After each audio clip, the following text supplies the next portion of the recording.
Operation ગંગાજળ કે જેમાં ગાંધીનગરની ટીમ આ કામગીરીમાં જોડાઈ છે। ગાંધીનગર મહાનગરપાલિકા પણ હવે જોડાઈ કાર્યદક્ષ ન હોય તેવા કર્મચારીઓને જીએમસી આપશે अपरिक्त निवृत्ति। જ્યારે ગાંધીનગર મનપા વર્ષના અંતે અધિકારી અને કર્મચારીની કામગીરીની સમીક્ષા કરશે।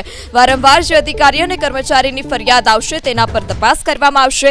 તપાસના અંતે કાર્યદક્ષ નહીં હોય તેવાને અપરિપક્વ નિવૃત્તિ આપવામાં આવશે।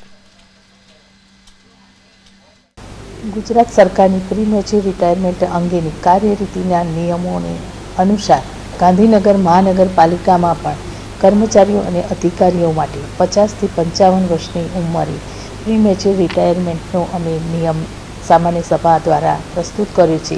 જે પણ 50 થી 55 વર્ષમાં કાર્યક્ષમતા ન કરી શકતા હોય અને જેમનો અમે સમીક્ષા કરીશું અને એમની વારે વારે ફરિયાદ આવી હોય એમાં અમે ઉલટ તપાસ કરીશું અને એનો પરથી અમે અનુમાન કરીને તારણ કાઢીને અમે 50 થી 55 વર્ષની વયનાને પ્રીમેચ્યોર રિટાયરમેન્ટ આપીશું।